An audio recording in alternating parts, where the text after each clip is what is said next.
Assalamualaikum warahmatullahi wabarakatuh.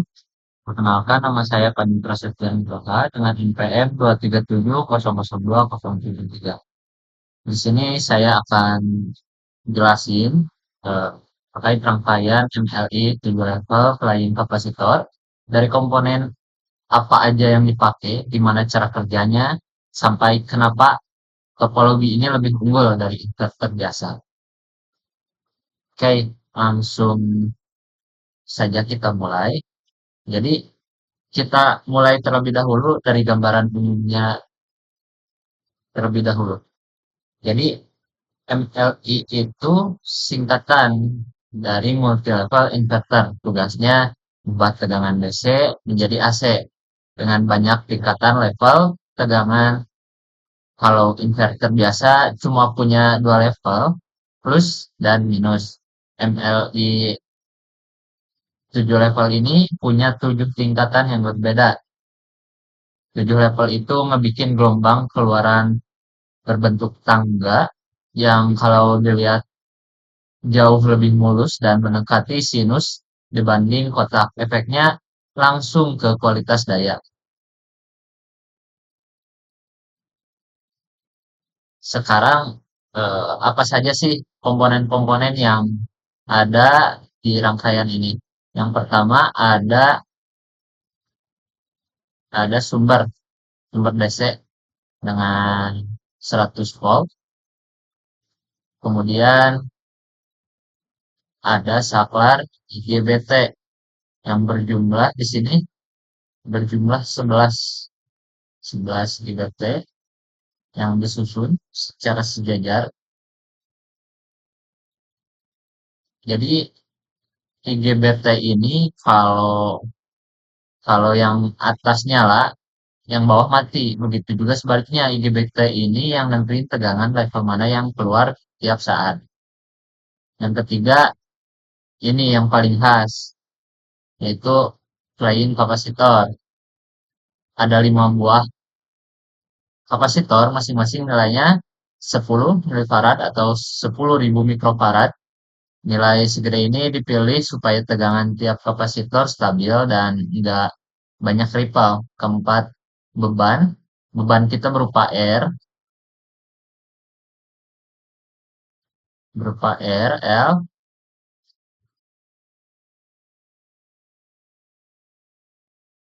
Ini juga ngebantu buat ngehalusin ripple arus yang masih ada. Kenapa namanya flying kapasitor? Kenapa disebut flying kapasitor? Karena kapasitornya nggak terhubung ke ground. Dia melayang di antara dua titik pensaklaran di dalam rangkaian.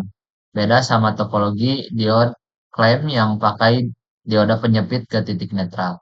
Nah, 5 kapasitor ini masing-masing nyimpen tegangan yang berbeda. Rumusnya sederhana, tegangan kapasitor ke K itu sama dengan K dikali VDC dibagi 6. Jadi dengan VDC 100 volt, FC flying kapasitor 1 nyimpen 16,67 volt, flying kapasitor 2 nyimpen 33,33 volt, flying kapasitor 3 nyimpen 50 volt, tepat setengah VDC.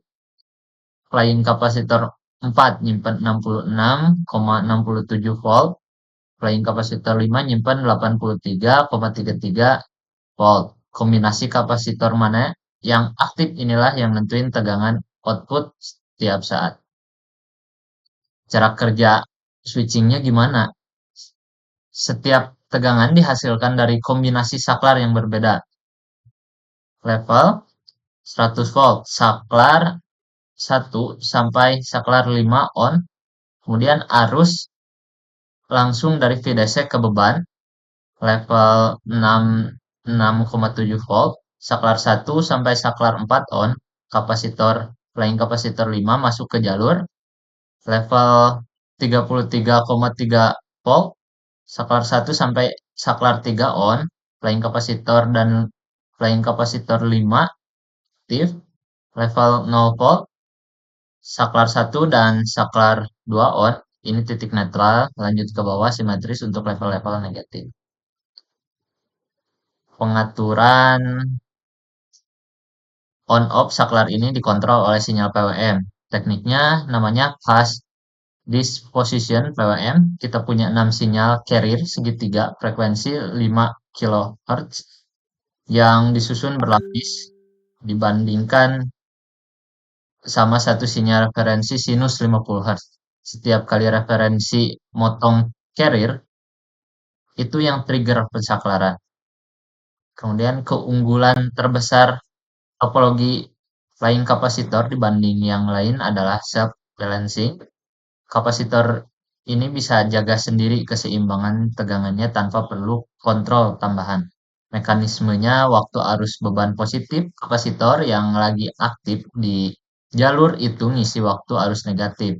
Kapasitor yang sama mengosongkan. Siklus ini bergantian sehingga rata-rata tegangan tiap kapasitor terjaga dinilai nominalnya. Dengan kapasitansi 10 mikrofarad, ripple tegangan kapasitor kita cuma sekitar 12 milivolt. Artinya tiap level tegangan yang keluar itu presisi dan bentuk gelombang outputnya bersih. Kemudian dari sini kita akan coba simulasikan dari apa yang sudah kita rangkai. Nah, bisa dilihat di sini sudah terlihat ada 7 level dari gelombang. Ini membuktikan bahwa rangkaian ini berhasil dalam menjalankan sinyal multi-level inverter flying kapasitor 7 tingkatan. Jadi rangkuman rangkaian MLI 7 level flying kapasitor ini sumber DC-nya 100 volt, 12 saklar IGBT-nya terjajar sempurna di sini. Kemudian 5 flying kapasitor dengan beban 10 mikrofarad, beban R 73 ohm dan L 35 mH. Karena kenapa R-nya 73 ohm? Karena diinstruksikan tidak ada instruksi tertulis sih, tapi pada tugas pertama yang inverter satu fasa menyebutkan bahwa resistansi dari rangkaian R-nya itu ke 2 digit npm, kemudian induktansinya 30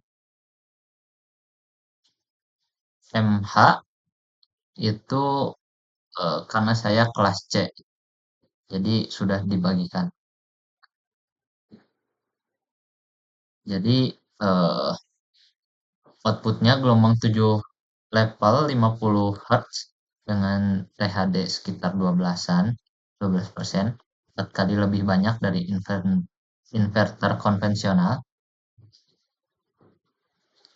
Mungkin cuma segitu yang bisa saya sampaikan. Wassalamualaikum warahmatullahi wabarakatuh.